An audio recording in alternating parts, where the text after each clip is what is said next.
Okay.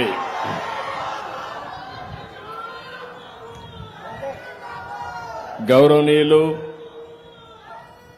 Honourable minister of communication and development of north eastern region, government of India, Shri Jyotiraditya సింధియాజీ, honourable minister doctor Chandrashekhar Pemmasani, గౌరవనీయులు సువేందు కుమార్ స్వెయిన్, గౌరవనీయులు మహమ్మద్ నజీర్, కోవెలమూడి రవీంద్ర, గౌరవనీయురాలు B P Sridevi గారు, రామాంజలి గారు, ఈరోజు మిమ్మల్ని అందరినీ చూస్తే నాకు పాత రోజులు జ్ఞాపకం వస్తున్నాయి. నేను చదువుకునే రోజుల్లో మేమందరం కూడా పోస్ట్ మ్యాన్ పైనే ఆధారపడేవాళ్ళం. ఎప్పుడు లెటర్ వస్తుందా, లేకుంటే ఎప్పుడు పేపర్లు రిసీవ్ చేసుకోవాలన్నా, లేకపోతే ఎప్పుడైనా కంప్లైంట్ పెట్టాలంటే కూడా మళ్లీ పోస్ట్ ఆఫీస్కి వచ్చి కంప్లైంట్లు పెట్టిన రోజు. ఆ రోజు టెలికమ్యూనికేషన్ సెక్టర్లో పెద్ద ఎత్తున మనకి ఎక్కడ కూడా ఇలాంటి కమ్యూనికేషన్ ఉండేది కాదు. ప్రతి ఒక్కరికి ఏ వార్త అందించాలన్నా, ఏ పార్సల్ తేవాలన్నా ఆ రోజు ఇండియా పోస్టే మెయిన్ ఆధారం అని చెప్పి నేను మీకు తెలియజేస్తున్నా. అలాంటి గ్రామీణ డాక్ సేవకులకు అందరికీ మనస్ఫూర్తిగా మీరు అందించిన దేశ సేవలు దేశ చరిత్రలో చిరస్థాయిగా మిగులుతాయని చెప్పి కూడా నేను మీ అందరికీ విజ్ఞప్తి చేస్తున్నాను. ఈరోజు మీ మంత్రి గారు, I'm very happy, Jyotiraditya Scindia గారు ప్రొఫైల్ చూస్తే today I have seen him first time. Very forcible message, very effective message, and also is highly qualified.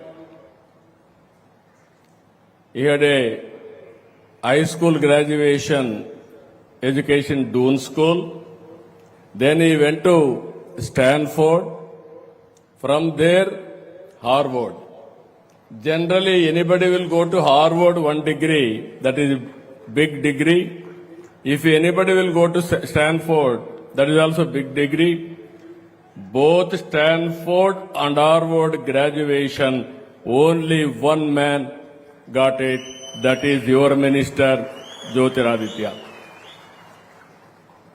And also is a royal family. You have to understand this. Being a royal family, to go to Stanford and also Harvard is impossible. There is a complacency. That is his determination. I am very happy. His grandmother, Rajamata of Gwalior, I worked with her. She is very close to our leader, Sri Nandamuri Taraka Ramarao garu అని చెప్పి కూడా నేను మీకు తెలియజేస్తున్నా. At that time, we used to work with her. She is a Gwalior Rajamata, and also character, dignity, and also that majesty, we have seen her. After that, his father,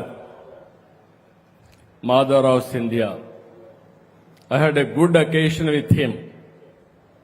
I worked with him. I loved him. He is very simple, upright, and also honest to the core. That is his legacy. I am very happy. As you rightly mentioned, Scindia village is in Andhra Pradesh.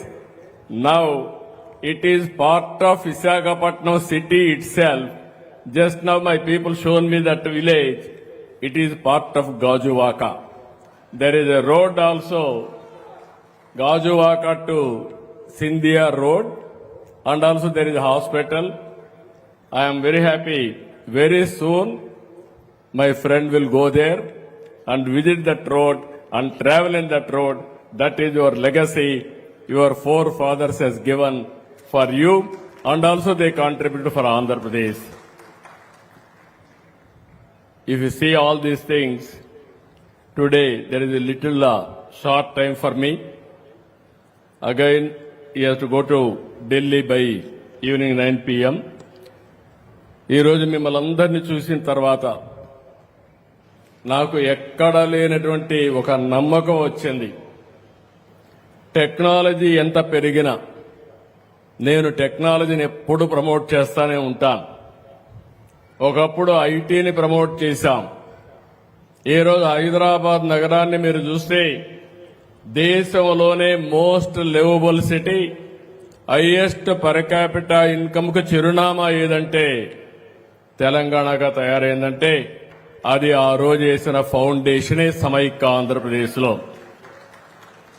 ఈ రోజు మీ యొక్క వ్యవస్థను మనం ఒకసారి చూస్తే ఎక్కడా లేని వ్యవస్థ ఇది. అలాంటి ఈ వ్యవస్థ 150 సంవత్సరాలు చరిత్ర ఉంది. స్వాతంత్రం రాకమునప్పటి నుంచి పనిచేస్తున్నారు. ఈవెన్ దేశ స్వాతంత్ర పోరాటంలో పరోక్షంగా కీలక పాత్ర పోషించారు. స్వాతంత్ర సమర యోధుల మధ్య లేఖలు, పత్రికలు చేరవేయడం, వారెవరైనా అందించే ఆర్థిక సహాయాన్ని అందజేయడం, మనీ ఆర్డర్ ద్వారా అందజేయడం. ఆ రోజు బ్యాంకులు ఉండేటివి కాదు. మేము చిన్నప్పుడంతా కూడా ఎవరు డబ్బులు పంపించినా మనీ ఆర్డర్ ద్వారా పంపిస్తే అది అందించినటువంటి వ్యక్తులు ఇక్కడుండే గ్రామీణ డాక్ సేవకులేనని చెప్పి కూడా నేను మీకు తెలియజేస్తున్నా. అదే సమయంలో తర్వాత రాను ఆ రోజు నేను చూశాను. ఇప్పుడే మంత్రి గారు ఇక్కడ టెలికమ్యూనికేషన్ శాఖ మంత్రిగా కూడా ఉన్నారు. ఆ రోజు మీరు చూస్తే విలేజ్ లో అప్పుడప్పుడే టెలిఫోన్లు వచ్చాయి. కాఫర్ వైర్ ఉండేది. ప్రజలు దాన్ని కట్ చేసి మెల్ట్ చేసుకునేవాళ్లు. అంటే అమ్ముకుంటే దాని మీద ఎక్కువ లాభాలు వస్తాయని. అప్పుడు లైట్నింగ్ కాల్ ఉండేది, ఎమర్జెన్సీ కాల్ ఉండేది. లైట్నింగ్ కాల్ చేస్తే ఒక వారం రోజులు అయ్యేది. ఎమర్జెన్సీ కాల్ అంటే జీవితంలో ఎప్పుడు వచ్చేది కాదు. ఆ రోజు నేను ఒకటే చెప్పాను, మీ అందరికీ ఐడియా ఉంటుంది. అందరికీ సెల్ ఫోన్లు రావాలని కోరుకున్నాను. టెలికమ్యూనికేషన్ సెక్టర్ లో రిఫార్మ్స్ రావాలని కోరుకున్నాం. ఈరోజు మీరు ఒకసారి చూస్తే, మన మంత్రి గారిని చూస్తే, ఈరోజు మొత్తం టెలిఫోన్లు రావడమే కాదు 4G కూడా మన వాళ్లు ప్రారంభించారంటే నేను గర్వపడుతున్నానని చెప్పి కూడా నేను మీకు తెలియజేస్తున్నా. ల్యాండ్ లైన్స్, మొబైల్ ఫోన్స్ వచ్చాయి, ఇంటర్నెట్లు వచ్చాయి. ఏది వచ్చినా కూడా ఒకటే గుర్తుపెట్టుకోవాలి, ఎన్ని వచ్చినా మీకు రీప్లేస్మెంట్ మాత్రం ఎప్పుడు రాదు. మీ మానవత్వంతో మీరు పనిచేయగలిగేది మీరు ఒక్కరే చేయగలుగుతారు. టెక్నాలజీ ఎంత పెరిగినా, ఆర్టిఫిషియల్ ఇంటెలిజెన్స్ వచ్చినా, కడాన మీరు లేకపోతే మాత్రం గ్రామీణ ప్రాంతంలో ప్రాపర్ లాజిస్టిక్స్ వ్యవస్థ ఉండదని మరొక్కసారి మీ అందరికీ విజ్ఞప్తి చేస్తున్నాను. That is your core competency. ఈ రోజు మనం ఒక్కసారి చూస్తే 1,64,000 పైగా పోస్ట్ ఆఫీసులు ఉన్నాయి. దగ్గర ఈ రోజు 3 లక్షల మంది గ్రామీణ డాక్ సేవకులున్నారు. ఇంతమంది ఉండే వ్యవస్థ ఎక్కడా లేదు. మన రాష్ట్రంలో చూస్తే 9,100 పైగా పోస్ట్ ఆఫీసులున్నాయి. 17,000కు పైగా గ్రామీణ డాక్ సేవకులున్నారు. ఇప్పుడే నేను చూశాను.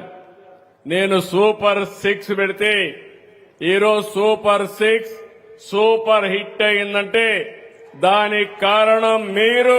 33% డీబీటీ మీ ద్వారా జరిగింది. దానికి మనస్ఫూర్తిగా అభినందిస్తున్నాను. టెక్నాలజీ ఎంతున్నా మళ్లీ మీరు లేకపోతే ఆ టెక్నాలజీని మనం ప్రాపర్ గా ఉపయోగించుకునే పరిస్థితిలో కూడా ఉండం. అలాంటిది ఈరోజు బ్యాంకింగ్ సేవలు గాని, బీమా సేవలు గాని, డీబీటీ అనుసంధాన సేవలు, డిజిటల్ లైఫ్ సర్టిఫికెట్లు, పౌర సేవలు, ఈ కామర్స్, లాజిస్టిక్స్ సేవలన్నీ మీ ద్వారా అందుతున్నాయి. భవిష్యత్తులో కూడా ఇప్పుడే నేను మంత్రి గారిని చూశాను, మీ మంత్రి గారిని చూశాను. ఒకరిని చూస్తే స్టాన్ఫోర్డ్ హార్వర్డ్ గ్రాడ్యుయేట్, ఇంకొక ఆయన మీ జిల్లాలను చదువుకొని అమెరికాకి వెళ్లి డాక్టర్గా ఐటీని కూడా ఉపయోగించి అతి పెద్ద కంపెనీ పెట్టి పార్లమెంట్ లో రిచెస్ట్ పార్లమెంట్ మెంబర్ ఎవరైనా ఉన్నారంటే దానికి చిరునామాగా చంద్రశేఖర్. ఇద్దరు సమర్థవంతమైన నాయకులు. ఇద్దరి అందులో కూడా సింధియా గారిని మీరు చూశారు. మెజెస్టిక్ టచ్ ఇచ్చాడు మీకు. ఇప్పుడు మామూలు కాదు, ఆయనే డిజైన్ చేశాడు మీకు ఒక డ్రెస్ కోడ్. దాన్ని ఏ విధంగా మీకు ఇవ్వాలను కూడా ఇచ్చి మీ గౌరవాన్ని పెంచడానికి అనునిత్యం పనిచేసే వ్యక్తి సింధియా అని మరొక్కసారి విజ్ఞప్తి చేస్తున్నాను. డబ్బులే కాదు, గౌరవం ఉండాలి. మీరు జాతి కోసం పనిచేస్తున్నారు. ప్రధానమంత్రి నరేంద్ర మోడీ గారు వికసిత్ భారత్ 2047 కోసం పనిచేస్తున్నారు. అంటే 2047 లో నాకు ఏమాత్రం అనుమానం లేదు, 11 సంవత్సరాల్లో 11వ ఆర్థిక వ్యవస్థగా ఉన్న భారతదేశం 4వ ఆర్థిక వ్యవస్థగా రూపుదిద్దుకుంది. రాబోయే 1 సంవత్సరంలో 3వ ఆర్థిక వ్యవస్థగా తయారవుతాం. 2038కి 2వ ఆర్థిక వ్యవస్థగా తయారవుతాం. 2047కి మనందరం కలిసి చేస్తే భారతదేశం ప్రపంచంలోనే నెంబర్ 1 ఆర్థిక వ్యవస్థగా తయారవుతుంది. వికసిత్ భారత్ మీరు లేకపోతే సాధ్యం కాదు. మెషిన్లు వస్తాయి, ఏఐ వస్తుంది, ఏ పని కావాలన్నా జరుగుతుంది. కానీ మనిషి ఇచ్చే హ్యూమన్ టచ్ మాత్రం మనిషే ఇవ్వగలుగుతాడు. ఆ పనులు మీ ద్వారానే సాధ్యమని మరొకసారి తెలియజేస్తున్నా.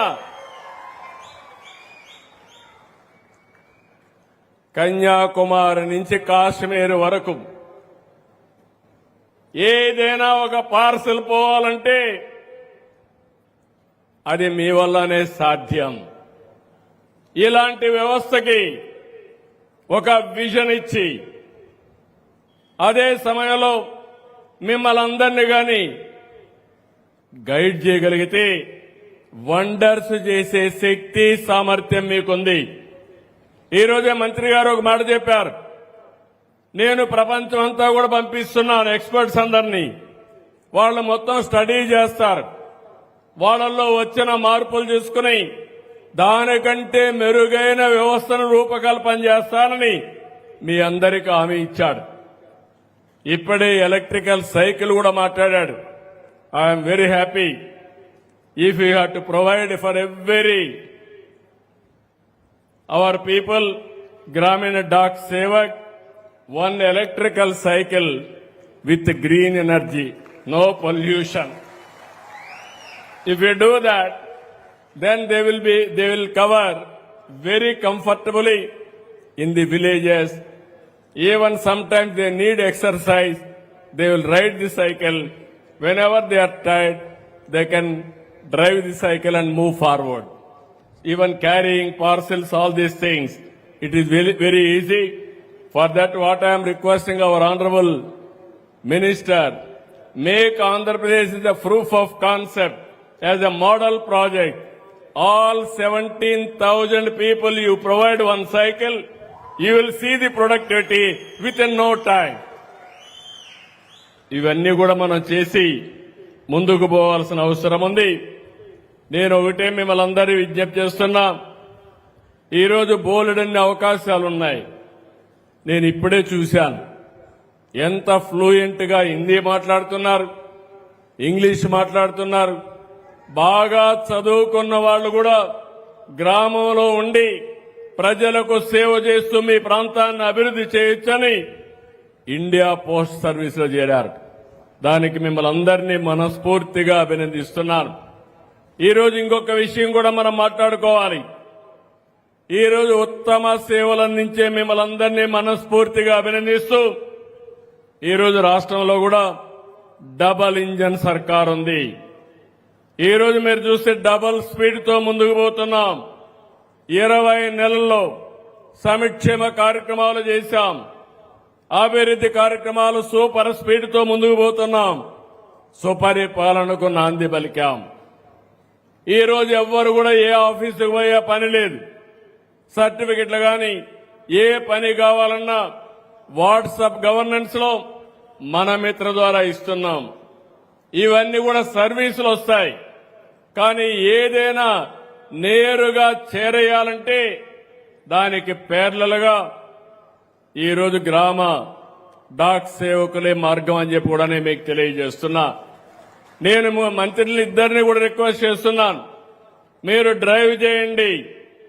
రాష్ట్ర ప్రభుత్వం ఇచ్చే సేవలన్నీ కూడా మా గ్రామీణ డాక్ సేవకుల ద్వారానే చేపిస్తామని మీకు హామీ ఇస్తున్నాను. అవసరమైతే మినిస్టర్ గారు ఈజ్ కోఆర్డినేటింగ్. ఈరోజు రైలు గాని ఎయిర్ గాని బస్సుల్లో గాని ఎలాంటి పార్సల్స్ ఎక్కడికి పంపించాలో కన్సాలిడేషన్ చేయడం, టెక్నాలజీ ఇంటిగ్రేట్ చేయడం. ఈ రెండు టెక్నాలజీ ఇంటిగ్రేట్ చేయగలిగితే చాలా వరకు మంచి ఫలితాలు వస్తాయి. అది కూడా చేయాల్సిందిగా వారిని కోరుకుంటున్నాం. ఇక్కడ మీరందరూ ఉన్నారు. ఏది కూడా అసాధ్యం కాదు.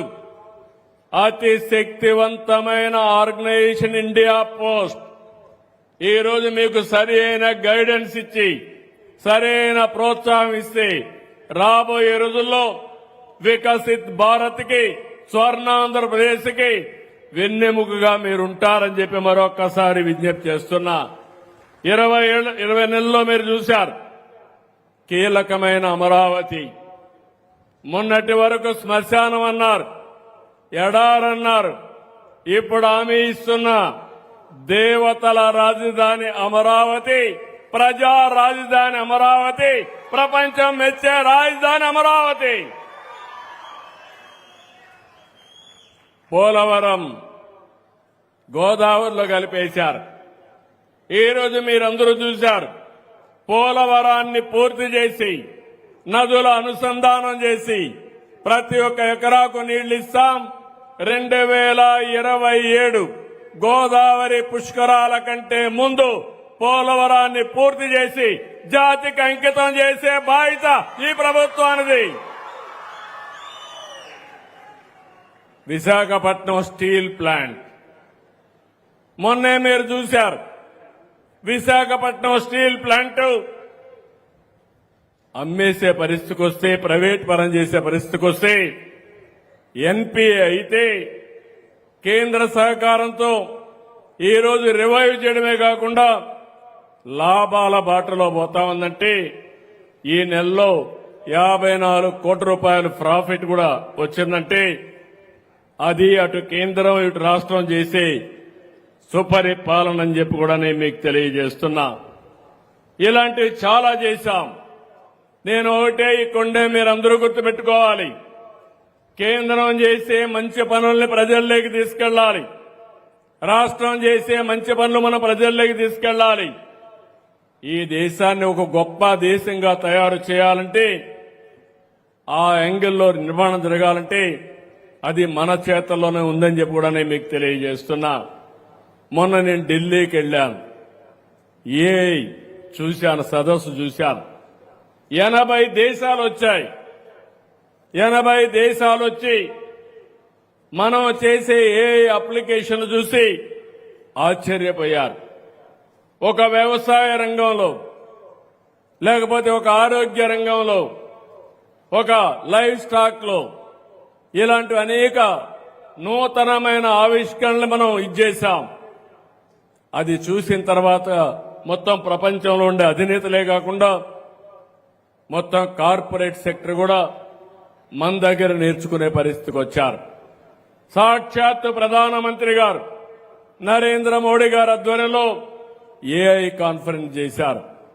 అంత మంచి కాన్ఫరెన్స్ చేస్తే మన ప్రతిష్ట దెబ్బతీసే విధంగా, దేశ పరువు పోగొట్టే విధంగా యూత్ కాంగ్రెస్ వెళ్లి అక్కడ నిరసనలు తెలియజేసి అర్ధనగ్న ప్రదర్శన చేశారు.